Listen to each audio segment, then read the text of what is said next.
Yo, what is going on, guys? Digrex here, and today I'm coming at you with a brand new video. And in today's Moonlighter video, I'm going to be showing you guys a great sword kind of guide or beginner's tips and tricks. So I called it the great sword just because I'm used to calling big swords great swords. But it is called the big sword, and you can get it as soon as you unlock the Vulcan's Forge. Assuming that you have the materials to do so. And the original one is the stone, the Shatter Teeth stone, or whatever it's called, vines, and five broken swords, as you can see in the bottom right here. And then of course you upgrade as you go along with the dungeons. It has your normal status effect ones, and then it has your normal damage dealing ones. And of course this provides that you know how the weapon upgrades work in Moonlighter. So you have the top ones here that do more damage and the bottom ones that induce status effects.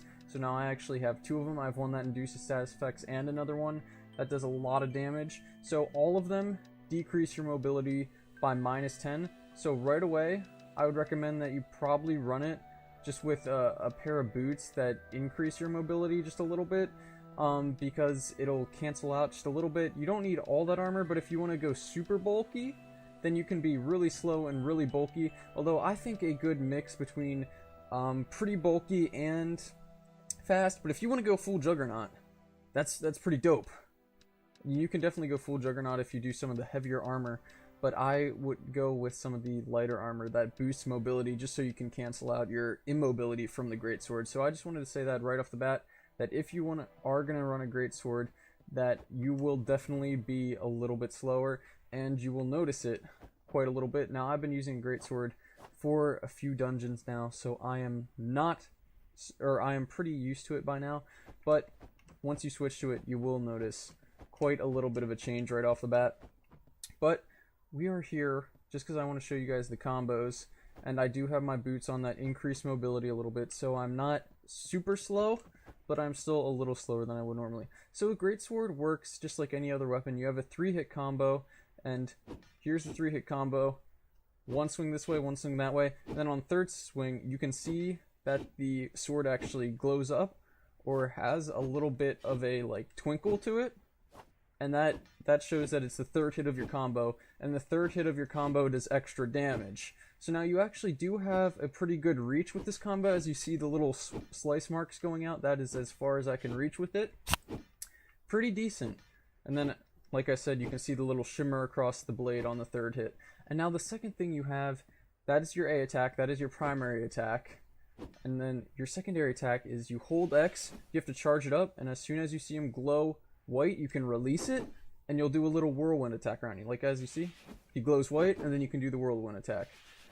Charging it longer after the white does not increase the damage. As soon as you charge it to the white, that is the base amount of damage you will do. So it doesn't matter if I hold it like this, or if I hold it like this. They do the same amount of damage. So make sure you're not holding that for unnecessarily amounts of time.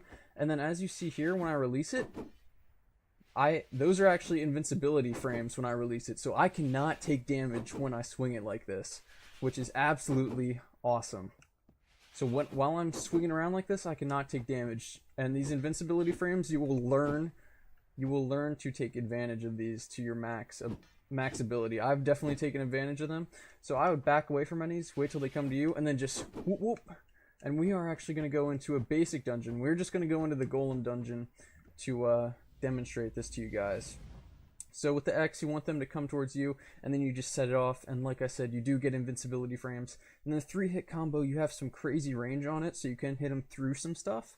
I'll just show you guys a few things here. So as you see, we're getting guys to come towards me, holding it, and then just release. And of course, this is an easy dungeon, so I'm gonna run through these guys. But as you see, look how far I can reach this guy from. I might even be able to reach him from further away than that. And like I said, you guys should be collecting vines. I made the mistake of not collecting vines, and vines were the hardest thing for me to actually get during this when I was trying to build the greatsword. So make sure you're saving vines, not selling them, not mirroring them, which I was doing at first, because I thought they were pretty much useless. But let's see the range I have on this guy. Let me switch swords to my stunning one, because this is actually the stunning one. So see, you actually have a decent amount of range that you can hit these guys from. So now let me try to hit him with my third combo. So you see those were doing 55 because I'm using the stunning sword. So 1, 2, and no, I didn't get him in it. Let me try to time it right. Oh my god, he ran into it. So the first 2 hits just do the base amount, but then the third hit does a pretty obscene amount of damage, does double it. So it's super useful, especially if you just time it correctly. And with heavy sword, I would definitely just recommend going with your base heavy swords. I don't think the status effects really have any massive changes.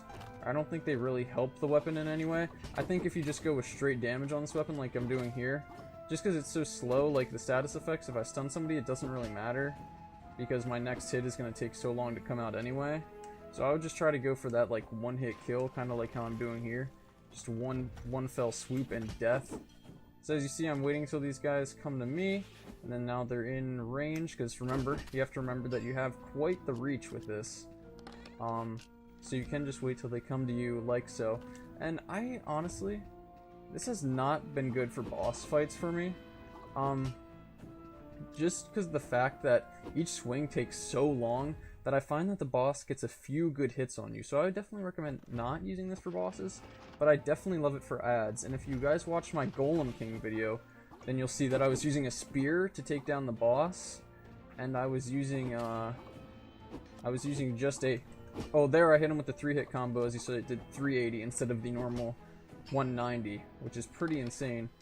So I was using a spear to take down the boss while I was using my sword to take down ads.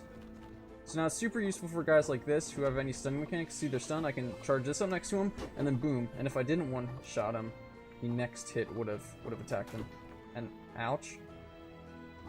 Little glitch here. But even this, I have some range. Like I can hit him from across here, which is great for the greatsword.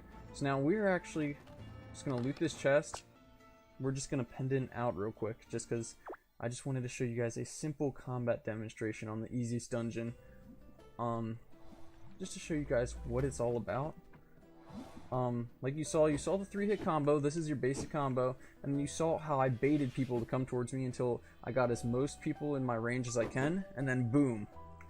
It's pretty damn good. I would definitely go for the heavy hitters rather than the status effects. So when you're upgrading your swords dungeon by dungeon, I would definitely recommend going along this top row here rather than this bottom row. The bottom row can be good, and if you guys are into flashy status effect, that's good, but would you rather have 215 damage and fire, or would you rather just have a straight 310 damage? And like I said, remember that your mobility will be hurt, so use some boots that boost your mobility a little bit. It can be pretty dang good if you just use fabric boots, and fabric boots are super easy to make, as you see here.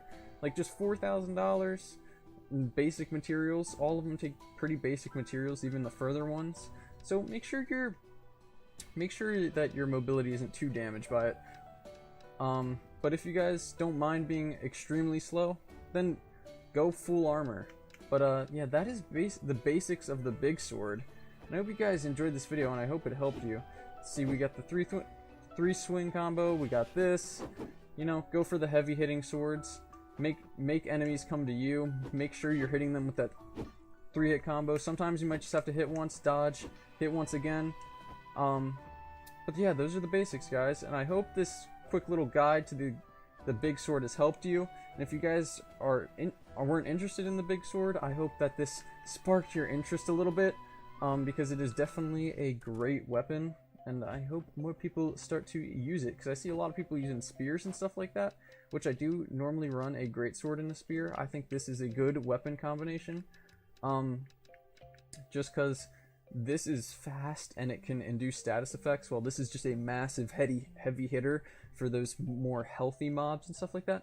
But that is my recommendation. Use a spear with it. Make sure you're letting enemies come towards you before you do your spin attack. And yeah, remember that you have insane range with the greatsword. And remember, when you're building your first greatsword, when you first start out the game, remember your vines. Your vines are going to be hardest to get in the first dungeon, so make sure you're saving them. But I hope you guys enjoyed this video. As always, please subscribe for more Moonlighter guides. I will be having more guides out on Moonlighter in the future. And Destiny and Overwatch. I hope you guys enjoyed the video. It's been Digirex. Peace. And I'm open to mine, so we all need some time just to settle down. Won't you come around, cause I never can leave it alone. Talking about somebody rolling, boulevard dining, making it count for efforts I can't explain. Balling and feeling we drowning, never been humbled by playing the fighter.